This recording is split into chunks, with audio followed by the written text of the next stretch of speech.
Right, welcome to UK Casuals. Today we have Liam Howlett of Section 60 clothing brand. How are you today, Liam? Yeah, I'm good, thank you. Yeah, really good. Appreciate you having me on. No, it's a pleasure. It's a pleasure, mate. So Section 60 clothing.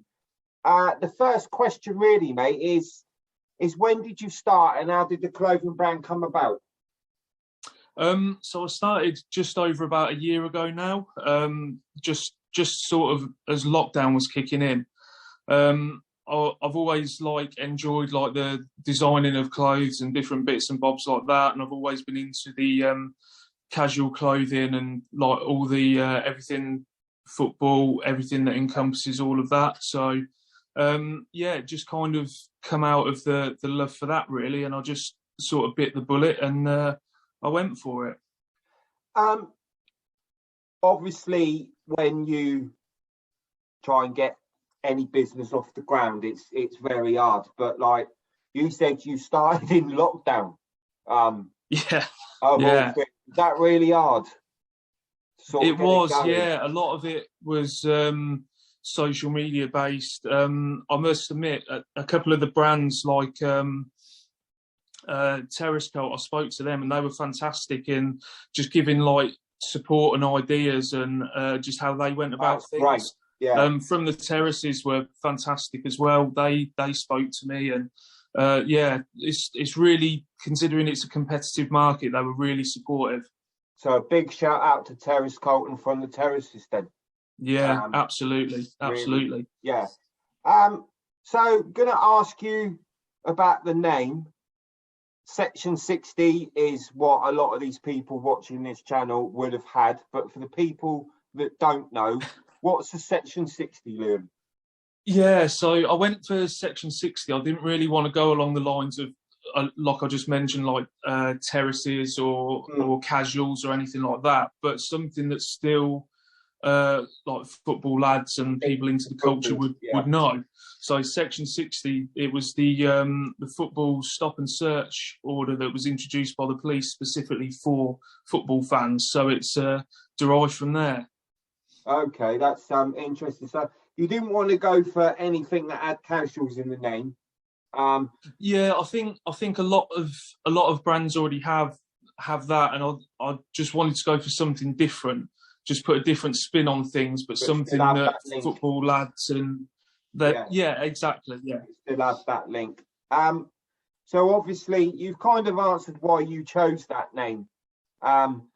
Section 60 is linked to football.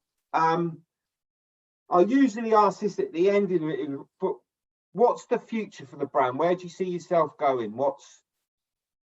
Well, I've gone out on my own, so I haven't got any business partners or anything like that, or any sort of external investment. So I'm funding myself really. So it's kind of a bit of a slow burner, but I would love to be able to expand as much as some other brands have recently as well.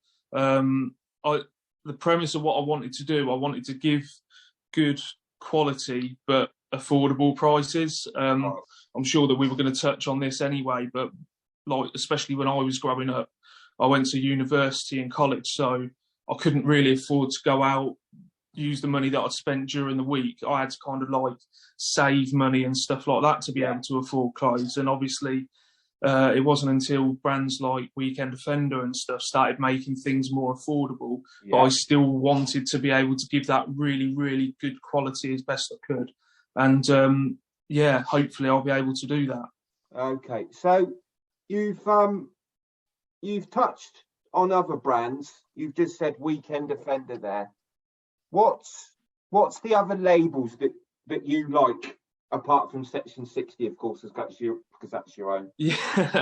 Yeah. I think it's probably a lot of the older brands. So I started going football in the late 90s, early noughties. That was when I was 13, 14, 15, 16. Right. So very impressionable. So all the old Stone Island, CP, Hackett, Pool, Shark, and all of those sorts of brands. Yeah. So yeah, very much old head sort of brands, but some of the new ones are fantastic as well. Yeah, I wanted to touch on the new ones because obviously you are in the market and you are competing against them. But absolutely fair play to Terrace from the Terraces for supporting you and giving you a bit of advice. One of my Yeah. favourite labels is Peaceful Hooligan. Yes. There Yeah. are so many out there now. I mean, I'm looking up now. There's FDR clothing. There's Supernova Terrace wear. Classico clothing. There just seems to be a lot of clothing labels that have come from the Terraces, don't there? And I think that Yeah, there is. I think that's fantastic. Really, that there's so many creative people out there that really want to give people like such a vast choice, really. Because I think it did kind of used to. Absolutely, yeah. More affordable.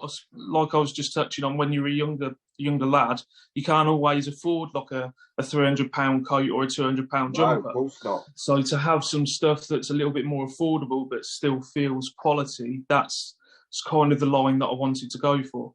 Yeah, well, I can certainly vouch for the quality of your label because Thank you. You very kindly sent me a couple of t-shirts and a couple of caps, and yeah, I can say that there is a lot of quality within your label. Thank you. I think you're doing it from a pure perspective. It's just not about money. Yeah, absolutely. So it's not like where I'm making big profit margins or anything like that. So it's kind of a bit of a hobby. But if it was to take off, I'll be able to bring more clothes out. All the better. I've currently got I've currently got a t-shirt in process at the moment. I've worked with Gavin Parker. I don't know if you've heard of him, but he's worked on some t-shirts with Terrace and Weekend Offender before. Oh, okay. So he's done the artwork for me, and I've actually got it here. I'll just hold it up quickly. But he's done an absolutely fantastic job at that design. Really, really good to talk to him, and so that's in the pipeline. So hopefully that'll be coming out in the next month or so. Right. It really seems like things are cracking on for you, Liam, and I'm really glad you're getting support off these guys that are already in the market. Absolutely, yeah. We'll go over to a bit about you now. So who are your club mates? So I support a non-league team, AFC Rushden and Diamonds. Fantastic. I support Weymouth, so I'm with you. Yeah. Yeah. All about non-league football. Yeah. I mean, a lot of I'm gonna. This was a question a bit further down, but I'll ask you about it now. Obviously, you started going in the late 90s and the early noughties, and modern football is something people always moan about. How do you feel about modern football? Well, being a non-league fan, I mean, the league that Diamonds are in at the moment, just for general perspective, they're 2 leagues below the conference. Right. So when you're that far down the Football League pyramid, you can have a beer pitch side. Yeah. Everything's obviously a bit more relaxed. At non-league football, I absolutely love it. But I think in terms of modern football, I mean, I was listening to the radio earlier, and VAR, it's like every 5 minutes someone's bringing up VAR that's made a bad decision and this, that and the other. Yeah. And, it's painful. Well, you were talking about it on your last show, and it's just such controversy when we had enough controversy talking about the referees. So why we're just changing who we're talking about? Yeah, I think that what I've had conversations with the guys that are on my podcast, apart from the interviews I do, which is the UK Casual Football Show, and they say that the referees' decisions were part and parcel of the game. It added that extra dimension, didn't it? Yeah, and that's why, and that's where the chant come from. The referees are wanker, because they did make mistakes because they're only human, but that was part and parcel of the game. Exactly. So I'll go on. You've touched on your favourite labels, Liam. Yes. So what are your favourite trainers, mate? I always ask my interviewees this because I'm obsessed. Yeah. At the minute, I'm going through a bit of a Hamburg phase. Okay. So I love my classic Gazelles. I've even invested recently in some Pumas as well. Managed to get hold of some of them, really, really nice ones. But yeah, I think Hamburg's at the minute. So it's Adidas for you then? Oh yeah, yeah, Adidas, yeah, Yeah. 100%. I mean, you just did mention Puma there, and I have Yeah, I've gone off Adidas. I've gone down another lane where I got a pair of New Balance, and then I got a pair of Diadora. But I always come back to Adidas. yeah, that's kind of what I did. I kind of bought a couple of pairs and then drifted back, and yeah, you always end up back at Adidas, don't I you? just think Adidas has just got like I've just got a hold on the football lad. I don't know why. I don't know what it is. Well, But it's the limited releases as well. Everyone just goes crazy for them. I mean, they've had to do them in raffles, haven't they? yeah, I mean, some of the I mean, what I don't agree with these guys that they camp outside the shop and then they buy loads of pairs and then they sell them on. I think No, that's not no, from a that pure perspective for me. no, and I think that kind of goes hand in hand with the clothing as well. Part of the excitement, especially when you were younger, was finding new clothes and new brands to wear when you go into the terraces, because you don't want to wear what everyone else is wearing. You want to be a bit unique and everything like that. So, yeah. It's a good thing you've mentioned that, Liam, because that's another question that's come up that I've just thought of. Now, a lot this has been said about the terraces, and especially when you started going to football, because I'm a little bit older than you. So, Stone Island and CP Company almost became a football uniform for the football lad. Now, Yeah. when you go to the terraces, I don't know so much in the non-league, but did you feel that everyone looked the same then? Yeah, I mean, I've got a couple of friends. Like I went to a Tottenham game a few years ago. One of my friends is a Spurs fan, so I mean, it used to be when you saw that, it kind of alluded to something when you saw a Stone Island badge or something like that. But now, I mean, it's been said time and time again. Everyone just puts it on the credit card and wears it to football, and you don't know who's who or what's what anymore. You don't know if but they're I think a skirter or a lad. absolutely, yeah, absolutely, and yeah, I mean, people say that people are putting themselves at risk because of it. I don't know, but a lot of people are saying a lot of different things. But I think what you touched on is absolutely right. Like, everyone kind of just looks a bit similar. So it's good to have different options, and it used to be an exciting thing finding something and then wearing it to the game, and your friends seeing it and thinking, "Oh, what's that? Where have you found that?" Yeah, it was almost a catwalk for the working class. Very much so. Very much so. One thing that I am, and I am going to touch on, because you said about Stone Island and CP Company. I've spoken a bit about them as well during this interview. What I like about you and Peaceful Hooligan and Terrace Cult and Weekend Defender and all the other brands is that you are linked to football that cares about the football lad on the terraces. To me, and we've spoke about this on the football show, Stone Island and CP Company, they don't care. It's almost as that the football lads adopted their fashion because it's high end and it's hard to get hold of. But those companies don't care about the football lad, like the other companies that have come out now, and it's that really care about the football culture. How do you feel about that? Do you have any opinion? Yeah, I think you're right. I think, especially like with Section 60, my brand, I want to be able to give like football lads and people that are into the culture and that go football something that resonates about football, not something that could just be worn by anyone. You just want them to really resonate with the brand, and I think that's part of the passion behind creating it. So you're obviously quite a creative person, Liam. because you've come up with your brand, especially in lockdown, which is really hard to do. So let's talk a little bit about your logo. How did you come up with that, mate? So actually, it was designed for me. Okay. I was kind of doing a few little doodles with family members, and it's actually the Section 60 and S60 was designed by my tattoo artist.